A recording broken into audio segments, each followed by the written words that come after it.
నమస్తే welcome to our channel.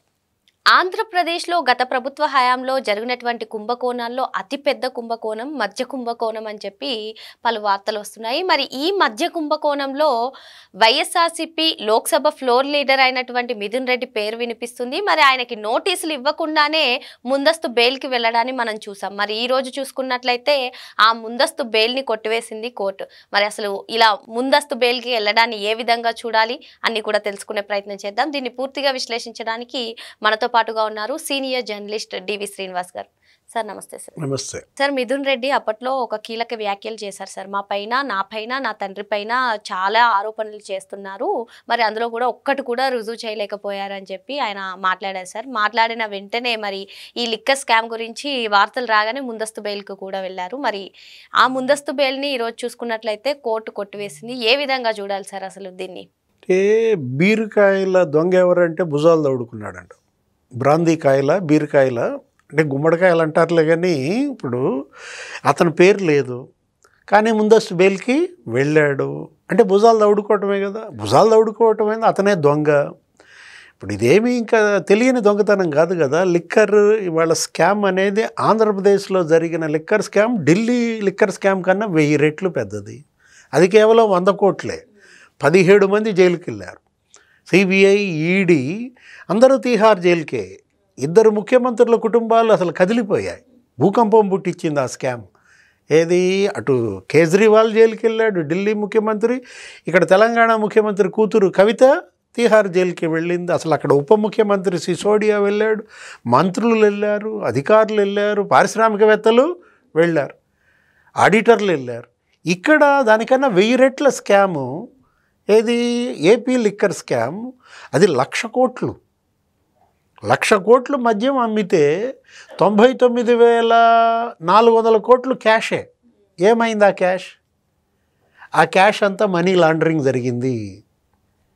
4,000 కోట్లు Sunil Reddy money laundering చేశాడు అని లావు కృష్ణదేవరాయలు లోక్సభలో మాట్లాడాడు. 2,000 కోట్లు అదేదో ఇన్ఫ్రా కంపెనీ, దాని ద్వారా దుబాయ్కి తీసుకెళ్లారు. ఇంకో 2,000 కోట్లు ఆఫ్రికాకి పోయారు.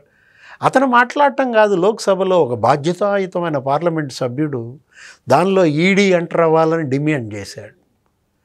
అదే కాదు, ఆ సాయంత్రం కేంద్ర హోంశాఖ మంత్రి అమిత్ షాని కలిసి మరి ఇచ్చాడు. ఆధారాలన్నీ అతని దగ్గర ఉన్న పరిస్థితుల్లో ఈడీ అసలు ఇంతవరకు ఎందుకు ఎంటర్ కాలేదు ఈ కేసులో? ఆంధ్రప్రదేశ్ లిక్కర్ స్కామ్ని సిబిఐకి ఎందుకు ఇవ్వలేదు కూటమి ప్రభుత్వం అని అడుగుతున్నారు. అంటే ఇవాళ ఇవన్నీ చూసి భయపడ్డా మిథున్ రెడ్డి? అతనే డిస్టిలరీలు కబ్జా చేశాడని, అతనే ఈ జే బ్రాండ్ల సృష్టికర్తని. విన్నావా? జే బ్రాండ్స్ అంట. ఏంటి అది?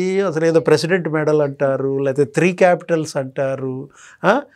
అసలు ఇప్పుడు వాళ్ళకి గోల్డ్ మెడల్ అంటారు. అసలు ఏ విధమైన పేర్లు పెట్టారు? అసలు దేశంలో కాదు, ప్రపంచంలో ఎక్కడ అలాంటి బ్రాండ్లు వినలేదు. వీళ్ళే తయారీ, వీళ్ళే సరఫరా, వీళ్ళే అమ్మడం. డిస్టిలరీలన్నీ వీళ్ళు కబ్జా చేసి 22 డిస్టిలరీలు కబ్జా చేశారు. 23 బ్రాండ్లు కొత్తవి వదిలారని.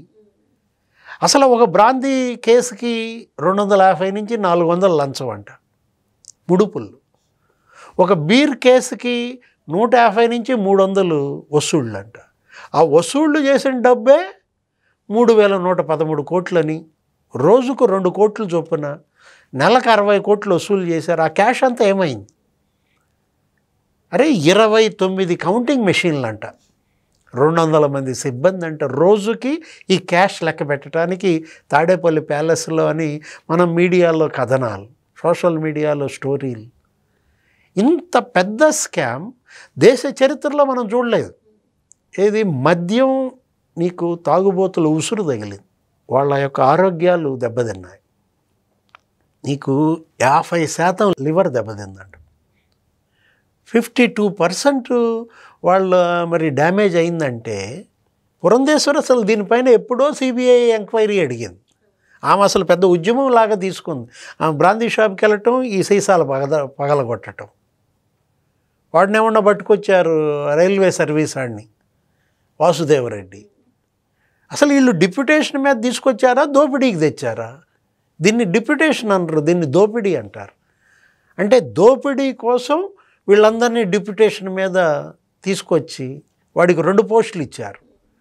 బెవరేజెస్ కార్పొరేషన్ ఎండి వాడే, డిస్టిలరీస్ బెవరేజెస్ దానికి చైర్మన్ వాడే.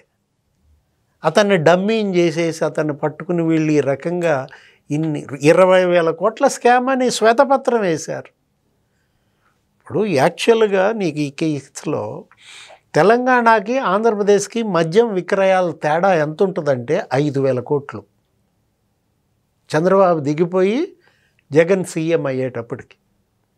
అదే జగన్ దిగిపోయి చంద్రబాబు మళ్ళా సీఎం అయ్యేటప్పటికి 42,000 కోట్లు తేడా వచ్చింది.